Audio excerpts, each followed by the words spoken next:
മുഅ്മിനീങ്ങളെ, കുറച്ച് ഇടവേളയ്ക്ക് ശേഷം റമദാനിന്റെ മുമ്പ് നമ്മൾ പറഞ്ഞു വെച്ച സൂറത്താണ് സൂറത്തുർ റഹ്മാൻ.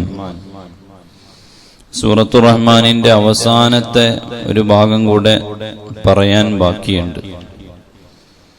61 ആയത്ത് വരെയാണ് നമ്മൾ പറഞ്ഞു വെച്ചത്. 62-ാമത്തെ ആയത്ത് മുതൽ 78-ാം ആയത്ത് വരെ ഇൻഷാ അല്ലാഹ് ഇന്ന് പറഞ്ഞ് ആ സൂറത്ത് നമ്മൾ അവസാനിപ്പിക്കുകയാണ്. സൂറത്തുർ റഹ്മാനിൽ അല്ലാഹുവിന്റെ നിഅമത്തുകളെ, അല്ലാഹു നമുക്ക് നൽകിയ അനുഗ്രഹങ്ങളെ അല്ലാഹു തആല പലതുമായി എണ്ണിപ്പറയുകയും 31 പ്രാവശ്യം ഫബിഅയ്യി ആലാഇ റബ്ബിക്കുമാ തുകദ്ദിബാൻ എന്ന ചോദ്യം അല്ലാഹു തആല ആവർത്തിക്കുകയും ചെയ്യുന്നുണ്ട്. ഇതുവരെ പറഞ്ഞ ഭാഗങ്ങളിൽ നരകത്തിന്റെ അദാബുകളെക്കുറിച്ച്, സ്വർഗത്തിന്റെ അവകാശികളെക്കുറിച്ച്, സ്വർഗീയ അവകാശികളെ തന്നെ പല കാറ്റഗറികളിലായി ഒക്കെ നമ്മൾ പറഞ്ഞു. VIP-കളുണ്ട്, സാധാരണ കഷ്ടിച്ച് സ്വർഗത്തിലേക്ക് കടക്കുന്ന ആളുകളുണ്ട്. ഇങ്ങനെ പല വിഭാഗങ്ങളെയും പറഞ്ഞു. ഇതിൽ അവസാനമായി തൊട്ടു മുമ്പേ നമ്മൾ പറഞ്ഞു വെച്ചത് അള്ളാഹുവിലേക്ക് അഖറബീങ്ങളായ ഏറ്റവും അടുത്ത മഹാന്മാർക്ക് അള്ളാഹു സ്വർഗത്തിൽ നൽകുന്ന മഹത്വത്തെ കുറിച്ചാണ്. എന്നാൽ കഷ്ടിച്ച് സ്വർഗത്തിലേക്ക് പ്രവേശിക്കുന്ന ആളുകളുണ്ട്. അവർക്ക് നൽകുന്ന പ്രതിഫലങ്ങളെയാണ് അല്ലാഹു തആല ഇനി അവസാന ഭാഗത്ത് പറയുന്നത്. സ്വർഗത്തിലെ അനുഭൂതികളെല്ലാം എല്ലാവർക്കും അങ്ങോട്ടും ഇങ്ങോട്ടും ലഭിക്കും. പിന്നെ എന്തുകൊണ്ടാണ് അല്ലാഹു തആല ഇവിടെ വ്യത്യസ്തങ്ങളായ കാറ്റഗറികളായി തന്നെ പ്രതിഫലത്തെ അവതരിപ്പിച്ചത്? നേരത്തെ അങ്ങനെ 2 വിഭാഗത്തെ ആ സൂറത്തിൽ അവതരിപ്പിച്ചതുകൊണ്ട് അവരുടെ പ്രതിഫലങ്ങളെയും വെവ്വേറെ തന്നെ അല്ലാഹു തആല അവതരിപ്പിച്ചു എന്നേ ഉള്ളൂ. കഴിഞ്ഞ നമ്മൾ തൊട്ട് മുമ്പേ പറഞ്ഞത് സ്വർഗത്തെ കുറിച്ച് തന്നെ. വലിമൻ ഖാഫ മഖാമ റബ്ബിഹി ജന്നത്താൻ എന്ന് പറഞ്ഞ് 2 രീതിയിലുള്ള സ്വർഗത്തിലെ 2 അനുഭൂതികൾ പ്രധാനപ്പെട്ടതിനെ കുറിച്ച് പറഞ്ഞു. എന്നാൽ ഇനിയും അല്ലാഹു തആല പറയുന്നു വമിൻ ദൂനിഹിമാ ജന്നത്താൻ. നേരത്തെ പറഞ്ഞ 2 സ്വർഗങ്ങളല്ലാതെ, 2 സ്വർഗങ്ങൾ എന്ന് പറഞ്ഞാൽ സ്വർഗത്തിലെ വിവിധ കാറ്റഗറികളെയാണ് പറയുന്നത്. അള്ളാഹു നൽകുന്ന മഹത്വങ്ങളെ കുറിച്ചാണ് പറയുന്നത്. ആ സ്വർഗങ്ങളുടെ സുഖങ്ങളെയും സൗകര്യങ്ങളെയും വിശദീകരിക്കുകയാണ്. വമിൻ ദൂനിഹിമാ ജന്നത്താൻ. നേരത്തെ പറഞ്ഞ 2 സ്വർഗത്തെ കൂടാതെ ഇനിയും വേറെ 2 രീതിയിലുണ്ട് സ്വർഗം. ഫബിഅയ്യി ആലാഇ റബ്ബിക്കുമാ തുകദ്ദിബാൻ. മുദ്ഹാമത്താൻ. ആ സ്വർഗത്തിന്റെ രൂപം അല്ലാഹു തആല വിശദീകരിക്കുകയാണ്. മുദ്ഹാമത്താനി. ആ 2 സ്വർഗങ്ങളും വളരെയധികം പച്ചപ്പ് കൊണ്ട്, കഠിനമായ പച്ചപ്പ്, കടും പച്ചപ്പിലാണ് അതിന്റെ നിറമുള്ളത്. ഫിഹിമാ ഐനാനി നല്ലാഹത്താൻ. ആ സ്വർഗത്തിൽ, കടും പച്ചയുള്ള സ്വർഗത്തിൽ കുതിച്ചൊഴുകുന്ന നദികൾ, വെള്ളച്ചാട്ടം പോലെയുള്ള വളരെയധികം ശക്തിയിൽ ഒഴുകി വീഴുന്ന വെള്ളങ്ങളുള്ള നദിയുണ്ട്.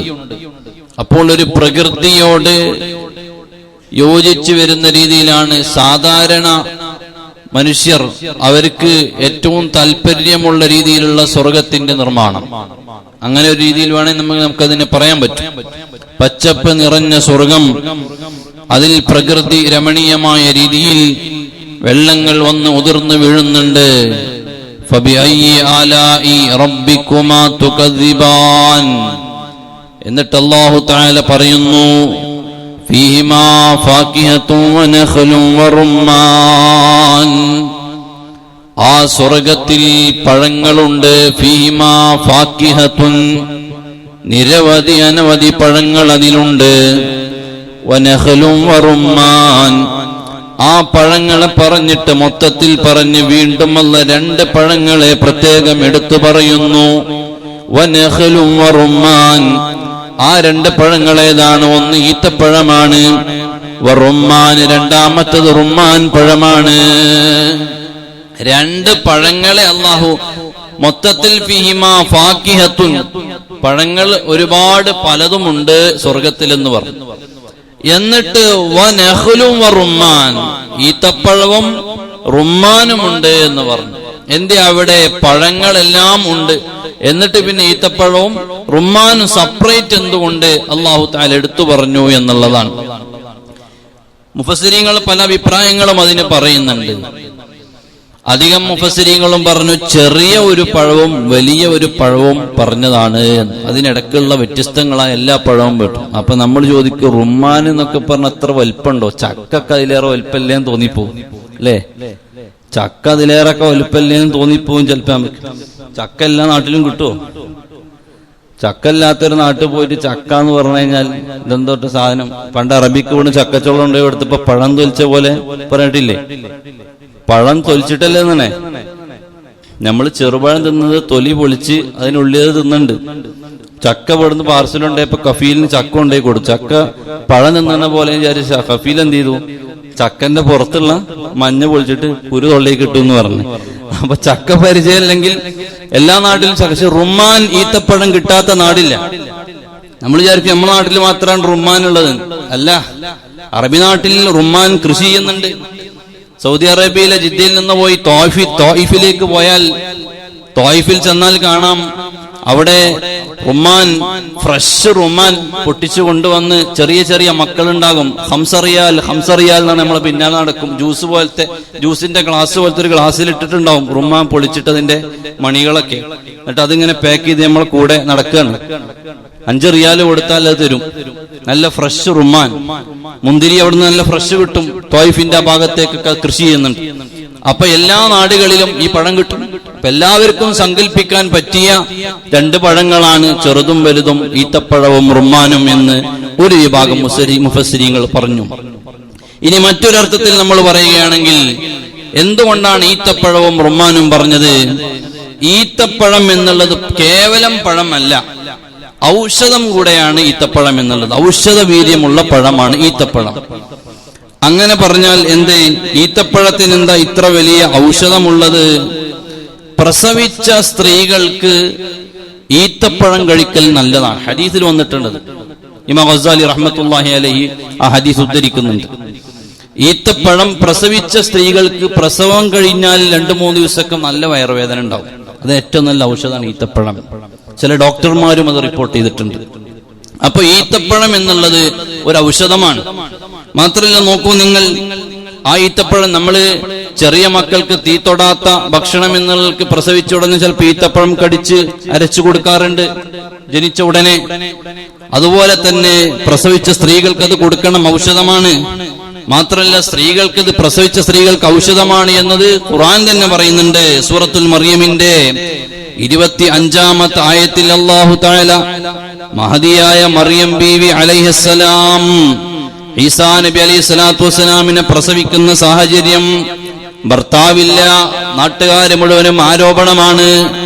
ഭർത്താവില്ലാതെ എങ്ങനെ കുഞ്ഞുണ്ടായി? വ്യഭിചാരിയാണ് എന്ന് ആരോപണം നടത്തി മറിയം ബീവിയുടെ പേരിൽ. പക്ഷേ മറിയം ബീവി അലൈഹി സ്വലാത്തു വസ്സലാമിനെ അല്ലാഹു തആല ഗർഭത്തിൽ റൂഹിനെ ഊതി. അങ്ങനെയാണ് കുഞ്ഞുണ്ടാകുന്ന പ്രസവമെടുക്കുന്ന സമയത്ത് ഉണങ്ങിയ മരങ്ങളെല്ലാം നിൽക്കുന്ന മരുഭൂമിയിൽ മറിയം ബീവി അലൈഹിസ്സലാം വിഷമിച്ചിങ്ങനെ നിൽക്കുകയാണ്. എന്തു ചെയ്യും? ഉടനെ അല്ലാഹു തആല പറയുന്നു, വിശുദ്ധ ഖുർആൻ സൂറത്ത് മറിയമിന്റെ 25-ാം ആയത്ത്, വഹുസ്സി ഇലൈകി ബിജിസ്ഇൻ നഖ്ലതി സാഖിത് അലൈകി റുത്ബൻ ജനിയാ. മറിയം ബീവിയോട് പറയാൻ, വഹുസ്സി ഇലൈകി ബിജിസ്ഇൻ നഖ്ലതി തുസാഖിത് അലൈകി റുത്ബൻ ജനിയാ. മറിയം ബീവിയെ, ആ കാണുന്ന ഈത്തപ്പഴമരം അത് ഉണങ്ങിയതാണെങ്കിലും നിങ്ങൾ നോക്കണ്ട, ചെല്ലണം അതിന്റെ ചാരെ. ആ ഈത്തപ്പഴമരം പിടിച്ചു കുലുക്കണം. അങ്ങനെ കുലുക്കിയാൽ തുസാഖിത് അലൈകി റുത്ബൻ ജനിയാ, നല്ല പാകമായ ഈത്തപ്പഴം നിങ്ങൾക്ക് അതിൽ നിന്ന് ലഭിക്കും. അപ്പൊ പ്രസവം അടുത്ത ഒരു പെണ്ണിന്, പ്രസവിച്ച ഒരു പെണ്ണിന് 1 നമ്പർ ഔഷധമായിട്ടുള്ളത് ഈത്തപ്പഴം തന്നെ എന്ന് ഖുർആൻ പറയുന്നുണ്ട്. അപ്പൊ ഈത്തപ്പഴം എന്നുള്ളത് ഔഷധമാണ്, ഔഷധ വീര്യമുള്ളതാണ്. അതുകൊണ്ടാണ് ഖുർആനിൽ പഴങ്ങളെ പറഞ്ഞപ്പോ അല്ലാഹു തആല ഫീഹാ ഫാകിഹത്തുൻ എന്നതിൽ കുറെ പഴങ്ങളുണ്ട് എന്ന് പറഞ്ഞിട്ട് വനഖലും വറുമ്മാൻ, റുമ്മാനും നഖലും രണ്ടുമുണ്ട് എന്ന് പ്രത്യേകം എടുത്തു പറഞ്ഞത് ഒന്ന് ഔഷധ വീര്യമുള്ളത് കൂടെ ആയതുകൊണ്ടാണ് എന്ന് ചില മുഫസ്സിരീങ്ങൾ പറഞ്ഞിട്ടുണ്ട്. അപ്പൊ നോക്കൂ നിങ്ങൾ, ആ സ്വർഗത്തിൽ റുമ്മാനുണ്ട്, അതുപോലെ തന്നെ നഖ്ല് ഈത്തപ്പഴമുണ്ട്, എല്ലാം ഉണ്ട്. എന്നിട്ട് അല്ലാഹു തആല പറയുന്നു ഫബിഅയ്യി ആലാഇ റബ്ബികുമാ തുകദ്ദിബാൻ ഫീഹിന്ന ഖൈറാത്തുൻ ഹിസാൻ, അതിൽ നല്ല ഭംഗിയുള്ള സ്ത്രീകൾ നിങ്ങൾക്ക് വേണ്ടി ഒരുങ്ങിയിരിക്കുന്നുണ്ട്. ഫബിഅയ്യി ആലാഇ റബ്ബികുമാ തുകദ്ദിബാൻ ഹൂറുൻ മഖ്സൂറാത്തുൻ ഫിൽ ഖിയാം. ഹൂറുൻ, ആ സ്ത്രീകൾ അവരുടെ കണ്ണിന്റെ കൃഷ്ണമണികൾ കറുകറുത്തതാണ്, അതിന്റെ അകത്തുള്ള വെള്ള നല്ല വെളുത്തതാണ്. അതേ നല്ല ഭംഗിയുള്ള സ്ത്രീകൾ അവിടെ നിങ്ങൾക്ക് വേണ്ടി കാത്തിരിക്കുന്നുണ്ട്. മഖ്സൂറാത്തുൻ ഫിൽ ഖിയാം, ഖൈമകളിൽ മറക്കകത്ത് ആരും കാണാത്ത നല്ല ശുദ്ധിയുള്ള പെണ്ണുങ്ങൾ അതിന്റെ ഉള്ളിലുണ്ട്. ഇവിടെ ഒരു കാര്യം കൂടെ ഉണ്ട്, മറക്കകത്ത് പെണ്ണിരിക്കുന്നു എന്നാണ് ഖുർആൻ പറഞ്ഞത്. ആർക്ക് വേണ്ടി? സ്വർഗത്തിലേക്ക് വരുന്നവർക്ക് വേണ്ടി അള്ളാഹു നൽകുന്ന ഏറ്റവും നല്ല സമ്മാനമായി പുരുഷന്മാരോട് പറയുന്നു, നിങ്ങൾക്ക് ആ കൊട്ടാരത്തിനകത്ത് നല്ല പെണ്ണുങ്ങൾ, ഖൈമക്കകത്ത് നല്ല മറയിലിരിക്കുന്ന സ്ത്രീകളുണ്ട്, ആരും കാണാത്ത പെണ്ണുങ്ങൾ. അപ്പൊ ഒരു പെണ്ണിനെ സംബന്ധിച്ചിടത്തോളം ഏറ്റവും ടോപ്പ് ക്വാളിറ്റിയാണ് മറ്റുള്ളവന്റെ മുമ്പിൽ ശരീരം പ്രദർശിപ്പിക്കാതിരിക്കുക എന്നുള്ളത്, മറയിലിരിക്കുക എന്നുള്ളത്. നമ്മൾ പറയും പെണ്ണ് മറയിലിരിക്കേണ്ടവളാണോ അല്ലേ എന്നൊക്കെ. പക്ഷേ മറയിലിരിക്കുക എന്നുദ്ദേശിച്ചത് പെണ്ണിന്റെ ശരീരം കാണിക്കേണ്ടവർക്ക് കാണിക്കാൻ പറ്റുകയുള്ളൂ, അല്ലാത്തവർക്ക് കാണിക്കരുത്. മറയിലിരിക്കുക, പെണ്ണിന്റെ ശരീരത്തെ മറച്ചു വെക്കുക എന്നുള്ളത് പെണ്ണിന് മഹത്വമാണ്. ആണും പെണ്ണും ഒരുപോലെ അല്ലല്ലോ. നോക്കൂ നിങ്ങൾ, ആണും പെണ്ണും ഒരുപോലെയില്ല. ആകാശവും ഭൂമിയും ഉണ്ട്. ആകാശം മഴ വർഷിക്കുന്നു, വെയില് തരുന്നു. ആകാശം നൽകുന്നതെല്ലാം ഭൂമി ഇരുകൈയും നീട്ടി സ്വീകരിച്ച് ഭൂമിയുടെ മക്കളെ പോറ്റുന്നു. ആകാശത്തു നിന്ന് മഴ പെയ്യുന്നു, അത് ഭൂമിയുടെ മക്കളായ സസ്യങ്ങൾക്ക്, മനുഷ്യർക്ക്, ജീവജാലങ്ങൾക്കെല്ലാം ആ വെള്ളം ഉപയോഗിച്ച് സസ്യങ്ങളെ മുളപ്പിച്ച് ഭൂമി അവയുടെ മക്കളെ പോറ്റിക്കൊണ്ടിരിക്കുന്നു. ആകാശത്തു നിന്ന് വെയില് താഴോട്ട് വരുമ്പോൾ അതും ഭൂമി ഏറ്റു സ്വീകരിക്കുന്നു. ഇങ്ങനെ ഒരാണും പെണ്ണുമുള്ളത് പോലെയാണ് ആകാശവും ഭൂമിയും. ആകാശമെല്ലാം ഒരുക്കി കൊടുക്കുന്നു, ഭൂമി അത് 2 കൈ കൊണ്ടും സ്വീകരിക്കുന്നു, എന്നിട്ട് മക്കളെ പോറ്റുന്നു. എന്നതുപോലെയാണ് ഒരു ആണും പെണ്ണും എന്നുള്ളത്. ഭാര്യയും ഭർത്താവും ഒരുപോലെയല്ല. പെണ്ണ് ഏറ്റവും ടോപ്പ് ക്വാളിറ്റി എന്ന് പറഞ്ഞാൽ അവളുടെ ശരീരം മറച്ച് കാണിക്കേണ്ടവരെ മാത്രമേ കാണിക്കാൻ പറ്റൂ. നോക്കൂ നിങ്ങൾ, വിശുദ്ധ ഖുർആനിന്റെ സൂറത്തുൽ റൂമിൽ അല്ലാഹു തആല പറയുന്നുണ്ട് 21-ാമത്തെ ആയത്ത്, വമിൻ ആയാതിഹി അൻ ഖലഖ ലക്കും മിൻ അൻഫുസികും അസ്വാജൻ ലിതസ്കുനൂ ഇലൈഹാ വജഅല ബൈനകും മവദ്ദതൻ വറഹ്മാ. നമ്മൾക്കെല്ലാവർക്കും അല്ലാഹു തആല ഇണകളെ തന്നു. ഇണകളെ തന്നത് നമ്മുടെ വർഗത്തിൽ നിന്ന് തന്നെ പെണ്ണിനെ തന്നു. എന്തിനാ തന്നത്? അല്ലാഹു തആല പറയുന്നു, അൻ ഖലഖ ലക്കും മിൻ അൻഫുസികും അസ്വാജാ, നിങ്ങൾക്കെല്ലാവർക്കും ഇണകളെ തന്നിട്ടുണ്ട്. എന്തിനാ ഇണകളെ തന്നത്? കാമം തീർക്കാനല്ല, വികാരം തീർക്കാനല്ല. അതിന് മാത്രമല്ല പെണ്ണിനെ ഉപയോഗിക്കേണ്ടത്. ലിതസ്കുനൂ ഇലൈഹാ വജഅല ബൈനകും മവദ്ദതൻ വറഹ്മാ. നിനക്ക് സമാധാനം കിട്ടണമെന്നുണ്ടെങ്കിൽ നിന്റെ ഭാര്യ നിന്റെ കൂടെ നിൽക്കുന്നവളാകണം. ഭാര്യ നിനക്കെതിരാണെങ്കിൽ നിന്റെ ജീവിതത്തിൽ സമാധാനമില്ല. ഭാര്യ ജോലിക്ക് പോകുന്നവരുണ്ട്, അതേ ഭർത്താവും ഭാര്യയും ജോലിക്ക് പോകുന്നവരുണ്ട്. ഭാര്യ വീട്ടിലില്ലാത്ത പുരുഷന്മാരുടെ അവസ്ഥ നിങ്ങളൊന്ന് രഹസ്യമായി ചോദിച്ചു നോക്ക്. ഈ പുരുഷൻ ജോലി ചെയ്ത് ക്ഷീണിച്ച് വീട്ടിലേക്ക് കടന്നു വരുമ്പോ ഒരു വെള്ളം എടുത്തു കൊടുക്കാൻ ആളില്ല, ഭക്ഷണം കൊടുക്കാൻ ആളില്ല, വേണ്ട സഹായങ്ങൾ ചെയ്തു കൊടുക്കാൻ ആളില്ലാത്ത ഒരു ഭർത്താവ് വീട്ടിലേക്ക് കടന്നു വരുമ്പോ ഭാര്യ വലിയ ജോലിക്കാരത്തിയായിരിക്കും.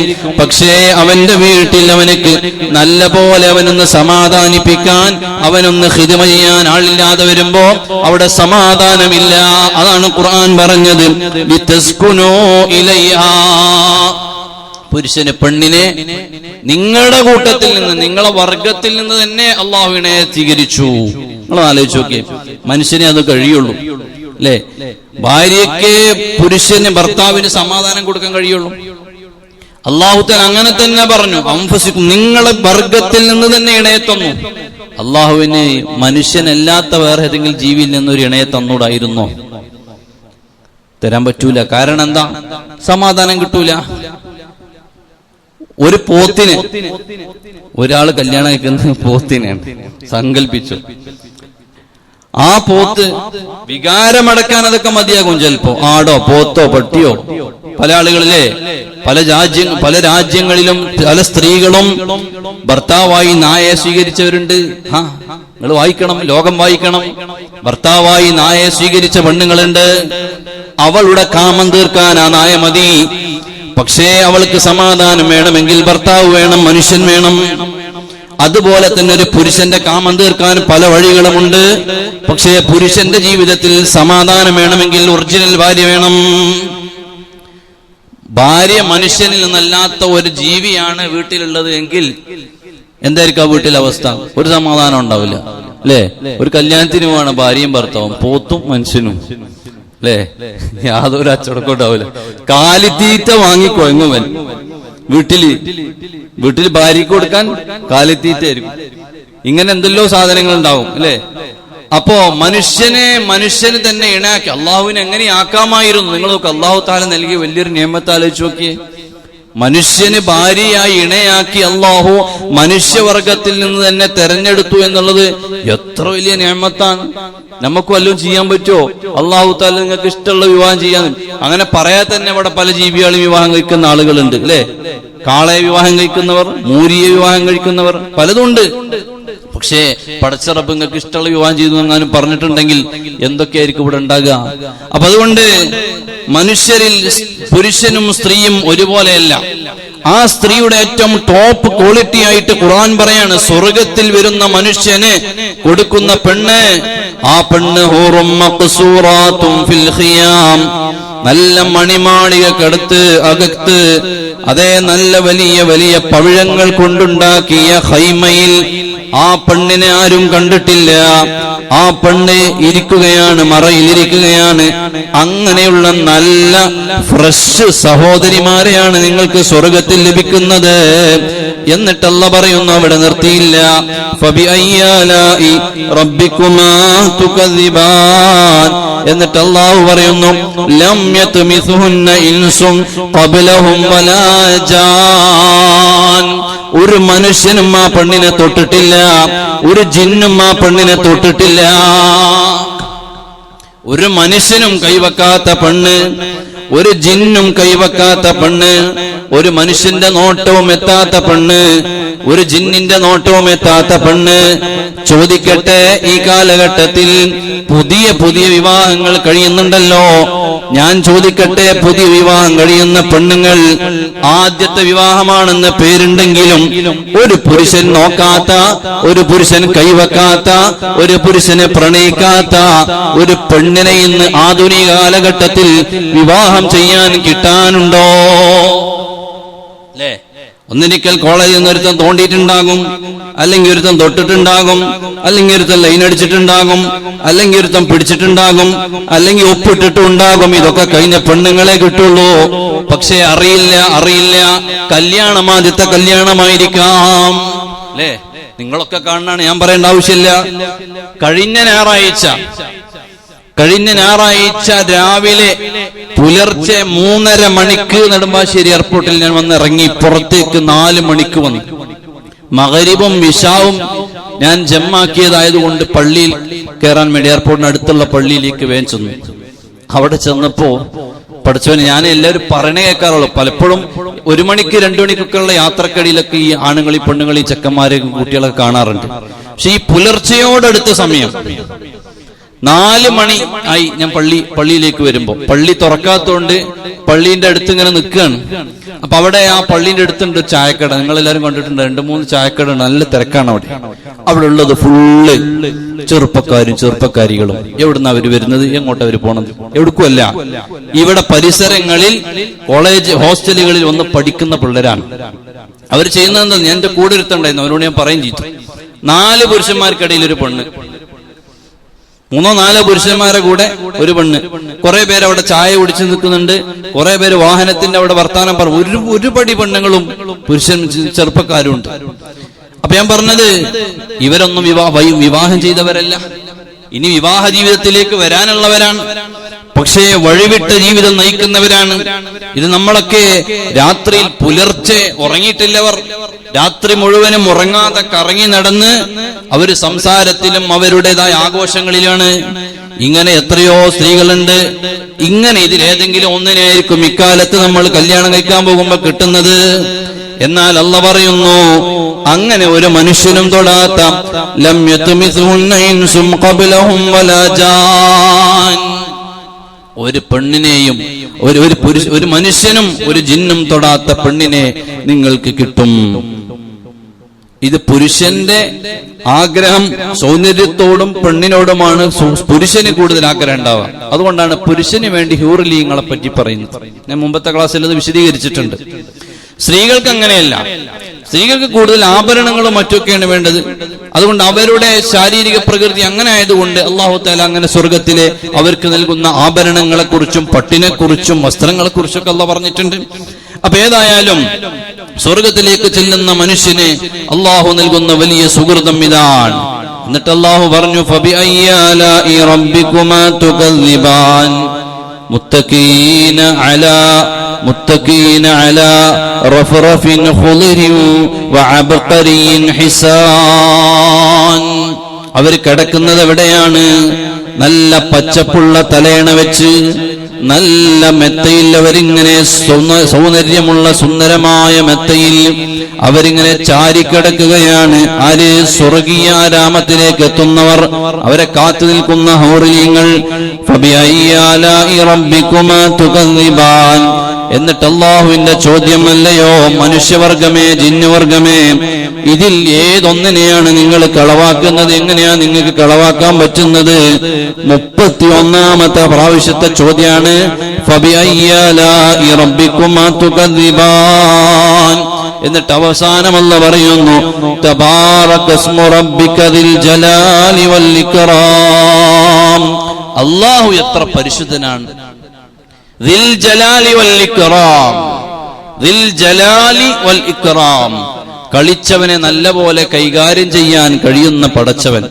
വൽ ഇക്റാം, എന്നാൽ ഒരു അബദ്ധം പറ്റിപ്പോയി എന്ന് വിചാരിച്ച് ഇനി പടച്ചവൻ പുറത്തു തരൂല എന്ന് വിചാരിക്കേണ്ട. അങ്ങനത്തെവരോട് അള്ളാഹുവിന് കരുണ തോന്നിയിട്ട് അവൻ പുറത്തു കൊടുക്കുകയും ചെയ്യുന്ന റബ്ബ്, അവൻ എത്ര വലിയ പരിശുദ്ധനാണ്! അവന്റെ മഹോന്നതി പറഞ്ഞാൽ തീരുന്നില്ല. ഇതൊക്കെ സൂറത്തു റഹ്മാനിൽ അള്ളാഹു ഇങ്ങനെ നിഅമത്തുകളായി എണ്ണി പറഞ്ഞിട്ട് അവസാനം പറയാൻ, അല്ലാഹുവിന്റെ ആ നാമം, അല്ലാഹു എത്ര വലിയ പരിശുദ്ധനാണ്! വാഴ്ത്തിയാൽ അറ്റമില്ലാത്തവൻ. ദിൽ ജലാലി വൽ ഇക്റാം. യാദൽ ജലാലി വൽ ഇക്റാം എന്ന ദിക്റിന്റെ മഹത്വം നമ്മൾ മുമ്പ് ഏതൊരായത്തിൽ വന്നപ്പോൾ അത് കൃത്യമായി വിശദീകരിച്ചിട്ടുണ്ട്. യാദൽ ജലാലി വൽ ഇക്റാം വലിയ പവറുള്ള ദിക്റാണെന്ന് പറഞ്ഞു. ആ ദിക്ർ പറഞ്ഞിട്ടാണ് അല്ലാഹു തആല ഈ സൂറത്ത് അവസാനിപ്പിക്കുന്നത്. അപ്പൊ ഇതിൽ തുടക്കം മുതൽ ഒടുക്കം വരെ അള്ളാഹുവിന്റെ നിഅമത്തുകളെ, റഹ്മത്തുകളെ, നരകത്തിന്റെ രൂപങ്ങളെ പറഞ്ഞപ്പോൾ വരെ അതിന്റെ നിഅമത്തായിട്ടാണ് അള്ളാഹു അവതരിപ്പിച്ചത്. നിഅമത്ത്, അനുഗ്രഹമായിട്ടാണ് എല്ലാം അവതരിപ്പിച്ചിട്ടുള്ളത്. അതിന്റെ വിഷയങ്ങളൊക്കെ നമ്മളൊന്ന് വിശദീകരിച്ചു. അല്ലാഹു തആല നല്ലതുപോലെ ഇത് കേട്ടതെല്ലാം ജീവിതത്തിൽ പകർത്താനും അള്ളാഹു ഇതിൽ വിശദീകരിച്ച സ്വർഗീയ ലോകത്തിൽ പോകാനും നമുക്കെല്ലാവർക്കും അല്ലാഹു